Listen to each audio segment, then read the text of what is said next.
La Sainte Bible, Louis II, Introduction à la première épître de Pierre.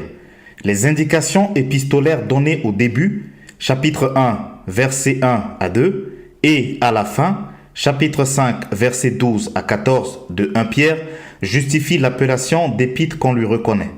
Le corps du texte présente lui aussi les caractéristiques d'un récit didactique. En effet, 1 Pierre est un traité de catéchisme dans lequel alternent des développements doctrinaux et des applications parénétiques comme des interpellations familières telles les bien-aimés, chapitre 2, verset 11, chapitre 4, verset 12, des exhortations pleines de ferveur pastorale, chapitre 1, verset 6 à 9, chapitre 3, verset 15 et chapitre 5, verset 6. Les destinataires de la lettre sont présentés dans la formule introductive. Ceux qui sont étrangers et dispersés dans le Pont, la Galatie, la Cappadoce, l'Asie et la Bithynie. Cette présentation justifie le classement de ce document parmi les épîtres catholiques, voire l'introduction à l'épître de Jacques. Voici du reste la structure de cette épître. 1. Adresse et salutation, chapitre 1, versets 1 à 2. 2. Action de grâce et exhortation à la sainteté, chapitre 1, verset 3, chapitre 3, verset 17. 3. Conduite à tenir comme exemple de Jésus-Christ au chapitre 3, verset 18, ainsi qu'au chapitre 4, verset 19. 4. Exhortation aux anciens, vœux et salutations, chapitre 5, verset 1 à 14. L'auteur se présente d'entrée de jeu. Pierre, apôtre de Jésus-Christ, chapitre 1, verset 1. Il s'agit certainement de Simon-Pierre, le frère d'André, que Jésus appela au début de son ministère. Marc, chapitre 1, versets 16 à 20. Ou encore Matthieu, chapitre 4, versets 18 à 19. Ou encore Luc, au chapitre 5, versets 1 à 11. Mais l'absence de souvenir explicite de la vie de Jésus dans une épître émanant du plus puissant et du plus représentatif de ses disciples étonne les lecteurs. Toutefois, Marc, disciple de Pierre, étant l'auteur de l'évangile qui porte son nom, voire l'introduction à cet évangile, cette absence s'estompe du fait que Pierre sait que son disciple Marc en avait déjà parlé dans son évangile dont lui-même serait une source orale. Le nom symbolique de Babylone en chapitre 5 verset 13, associé aux salutations de Marc, fils spirituel de Pierre, suggère que l'épître fut écrite de Rome en Italie à l'approche de la persécution des chrétiens sous l'empereur Néron. En effet, la situation politique de l'époque justifierait de donner à la ville de Rome, capitale de l'Empire, l'appellation symbolique de Babylone. Apocalypse, chapitre 17, versets 1 à 6, versets 9 à 19. La première épître de Pierre porte le message de l'espérance que le chrétien doit préserver en son salut en Jésus-Christ, dont la résurrection constitue son héritage incorruptible. De cette foi résulte la joie de vivre même dans les épreuves du moment, voire au premier chapitre, versets 3 à 9. Cette raison d'espérer doit aussi pousser à une vie de sainteté. Ce n'est pas par des choses périssables, par de l'argent ou de l'or, que vous avez été rachetés, mais par le sang précieux de Christ. Voir chapitre 1, versets 18 à 23. Dans ce processus de sanctification, le chrétien doit s'inspirer de l'exemple de Christ lui-même. Lui qui n'a point commis de péché et dans la bouche duquel il ne s'est point trouvé de fraude. Lui qui injuriait ne rendait point d'injures, maltraité ne faisait point de menaces, mais s'en remettait à celui qui juge justement. Voir chapitre 2, versets 22 à 25. On peut faire des rapprochements entre la première épître de Pierre et l'évangile de Matthieu, surtout le sermon sur la montagne, et avec de nombreuses citations de l'Ancien Testament. 1 Pierre 1, verset 4 est comparable à Matthieu, chapitre 6, verset 19 à 21. 1 Pierre 1, verset 7 est comparable à Matthieu, chapitre 6, verset 9.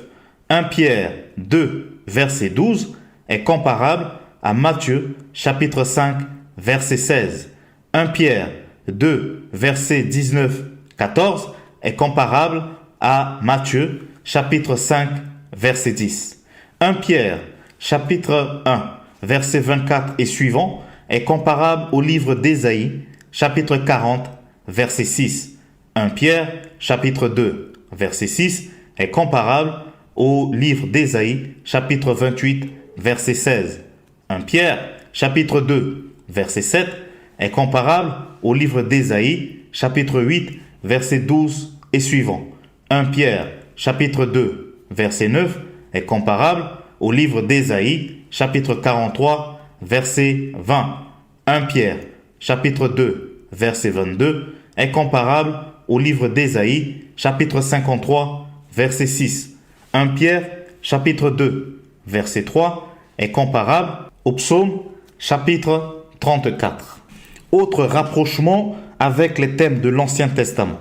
L'Exode, l'exil et la diaspora juive.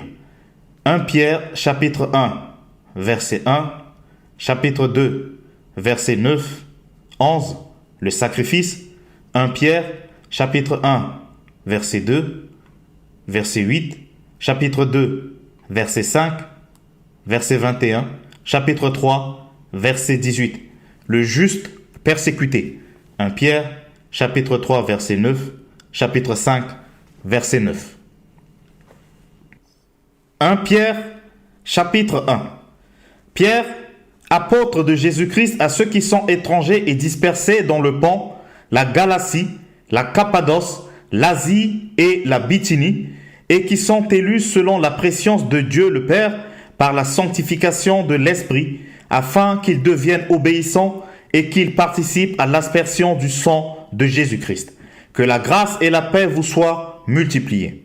Action de grâce au sujet de l'espérance du salut.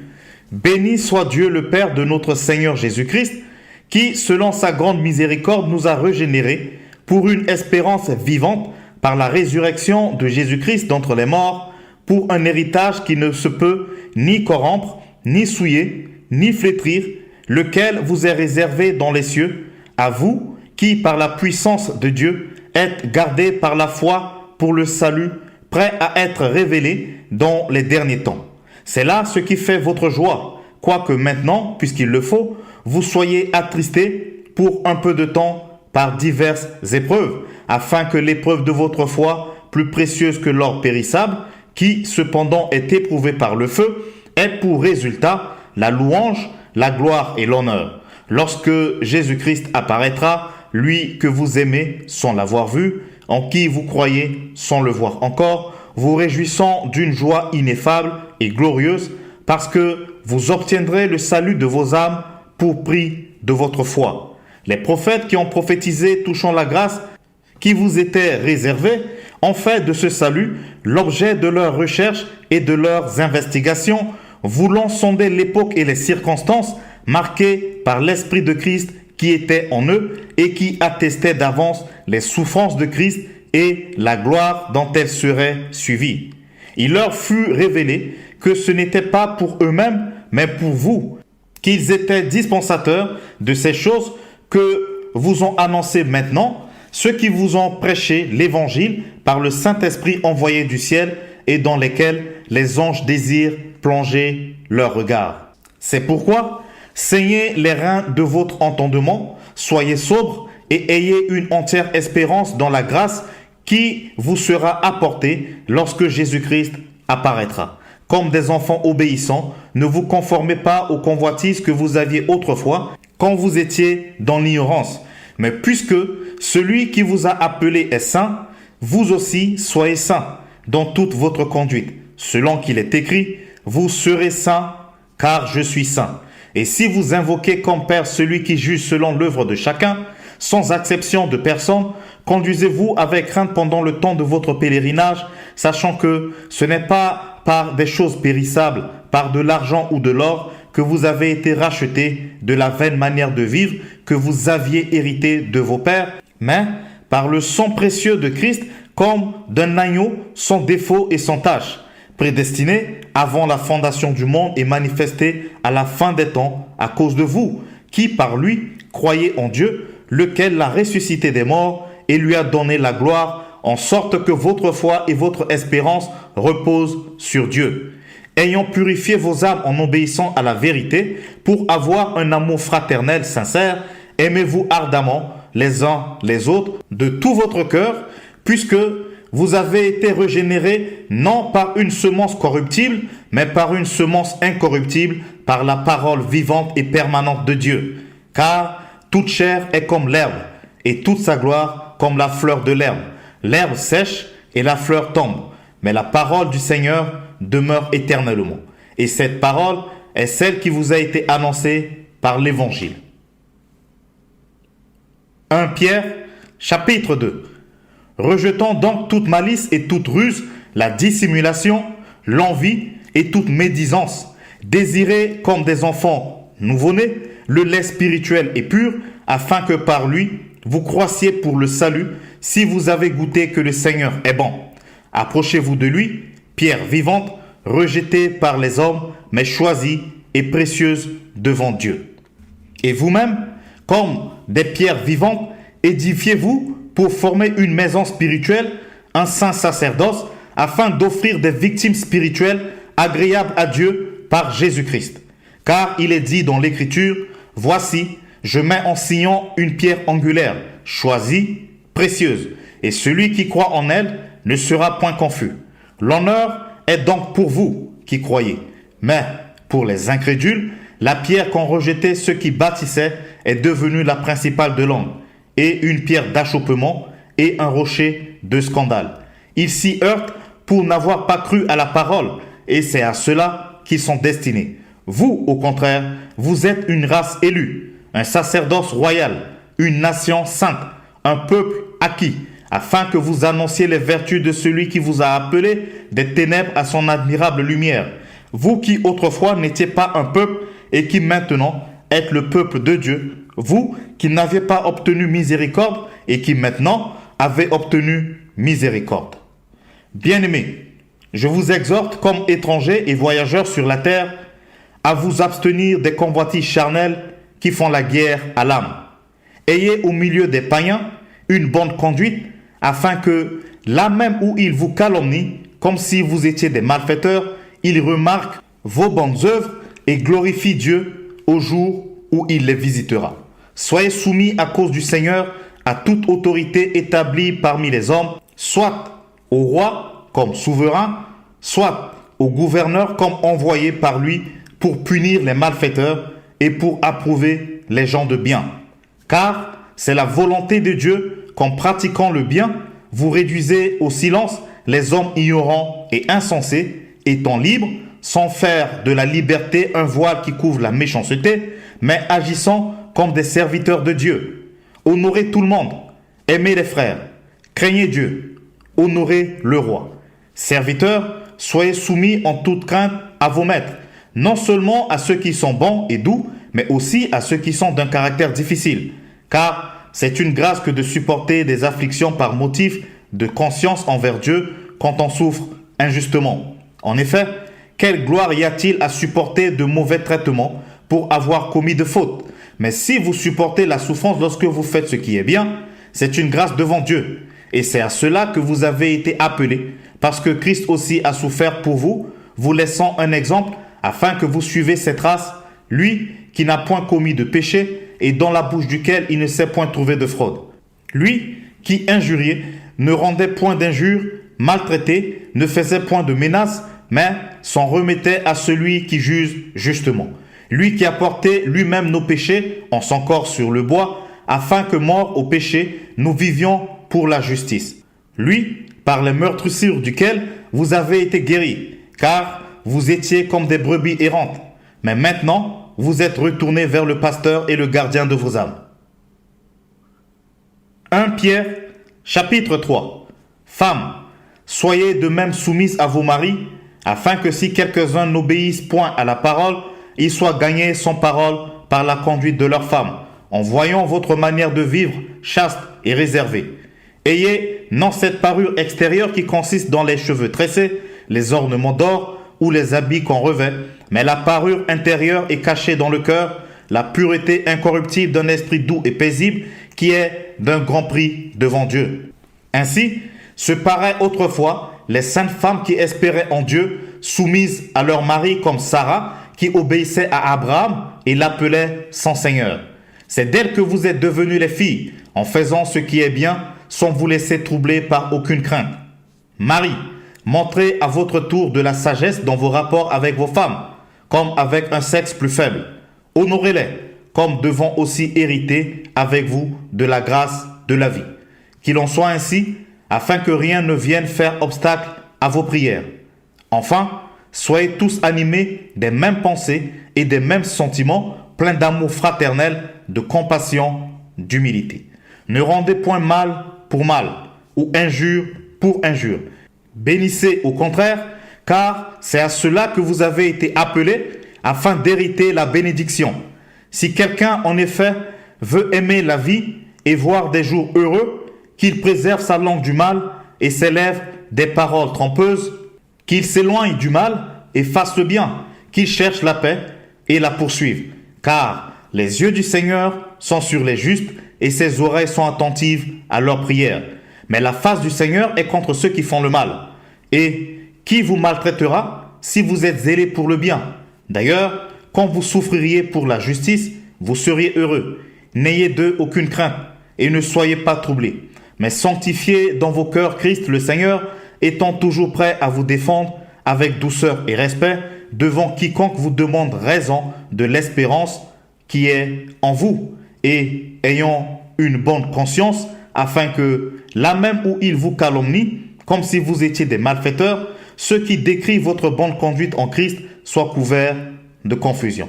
Car il vaut mieux souffrir si telle est la volonté de Dieu, en faisant le bien qu'en faisant le mal.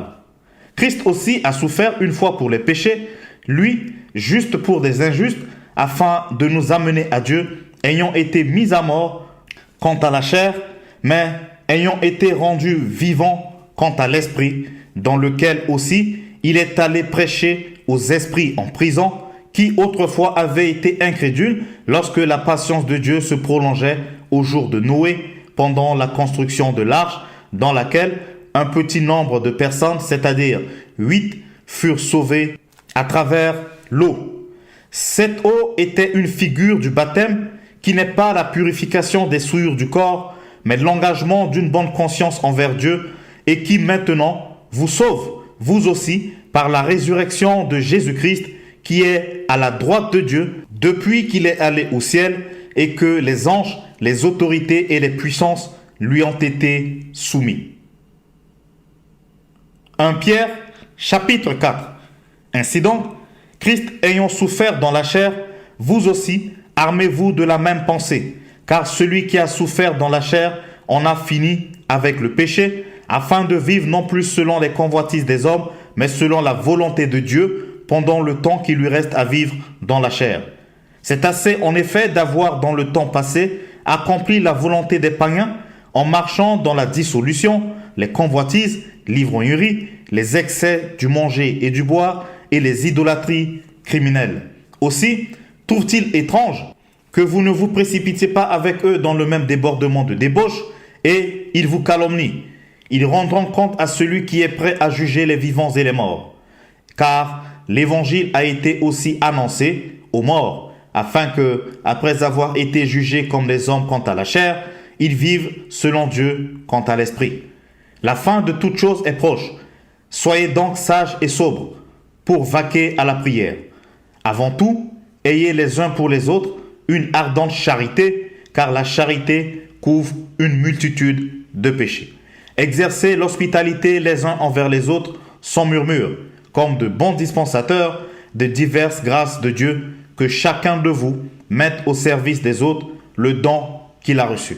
Si quelqu'un parle, que ce soit comme annonçant les oracles de Dieu. Si quelqu'un remplit un ministère, qu'il le remplisse selon la force que Dieu communique, afin qu'en toute chose, Dieu soit glorifié par Jésus-Christ, à qui appartiennent la gloire et la puissance au siècle des siècles. Amen. Bien-aimés, ne soyez pas surpris comme d'une chose étrange qui vous arrive de la fournaise qui est au milieu de vous pour vous éprouver. Réjouissez-vous au contraire de la part que vous avez aux souffrances de Christ, afin que vous soyez aussi dans la joie et dans l'allégresse lorsque sa gloire apparaîtra. Si vous êtes outragés par le nom de Christ, vous êtes heureux parce que l'Esprit de gloire, l'Esprit de Dieu, repose sur vous. Que nul de vous, en effet, ne souffre comme meurtrier ou voleur ou malfaiteur ou comme s'ingérant dans les affaires d'autrui. Mais si quelqu'un souffre comme chrétien, qu'il n'en ait point honte et que plutôt il glorifie Dieu à cause de ce nom. Car c'est le moment où le jugement va commencer par la maison de Dieu. Or, si c'est par nous qu'il commence, quelle sera la fin de ceux qui n'obéissent pas à l'évangile de Dieu? Et si le juste se sauve avec peine, que deviendront l'impie et le pécheur? Ainsi, que ceux qui souffrent selon la volonté de Dieu remettent leurs âmes au fidèle Créateur, en faisant ce qui est bien. 1 Pierre, chapitre 5. Voici les exhortations que j'adresse aux anciens qui sont parmi vous, moi, ancien comme eux, témoin des souffrances de Christ et participant de la gloire qui doit être manifestée. Paissez le troupeau de Dieu qui est sous votre garde, non par contrainte, mais volontairement selon Dieu, non pour un gain sordide, mais avec dévouement, non comme dominant sur ceux qui vous sont échus en partage, mais en étant les modèles du troupeau. Et lorsque le souverain pasteur paraîtra, vous obtiendrez la couronne incorruptible de la gloire. De même, vous qui êtes jeunes, soyez soumis aux anciens. Et tous, dans vos rapports mutuels, revêtez-vous d'humilité, car Dieu résiste aux orgueilleux, mais il fait grâce aux humbles. Humiliez-vous donc sous la puissante main de Dieu, afin qu'il vous élève au temps convenable, et déchargez-vous sur lui de tous vos soucis, car lui-même prend soin de vous. Soyez sobres, veillez. Votre adversaire, le diable, rôde comme un lion rugissant, cherchant qui il dévorera. Résistez-lui avec une foi ferme, sachant que les mêmes souffrances sont imposées à vos frères dans le monde. Le Dieu de toute grâce, qui vous a appelé en Jésus-Christ à sa gloire éternelle, après que vous aurez souffert un peu de temps, vous perfectionnera lui-même, vous affermira, vous fortifiera et vous rendra inébranlable. À lui soit la puissance au siècle des siècles. Amen. C'est par Sylvain, qui est à mes yeux un frère fidèle, que je vous écris ce peu de mots, pour vous exhorter et pour vous attester que la grâce de Dieu à laquelle vous êtes attachés est la véritable. L'Église des élus qui est à Babylone vous salue, ainsi que Marc, mon fils. Saluez-vous les uns les autres par un baiser d'affection. Que la paix soit avec vous tous qui êtes en Christ. Merci d'avoir écouté ce livre extrait de la Sainte Bible version Louis II jusqu'à la fin. Pour plus de ressources, abonnez-vous à la chaîne et partagez l'épisode autour de vous pour faire avancer le royaume de Dieu. Vous pouvez aussi écouter ou réécouter cet épisode sur le podcast La Sainte Bible Audio sur toutes les plateformes de podcast. Prenez soin de vous car chaque jour est une vie. Je vous dis à très bientôt pour une nouvelle lecture biblique. Que la paix de Jésus-Christ soit avec vous.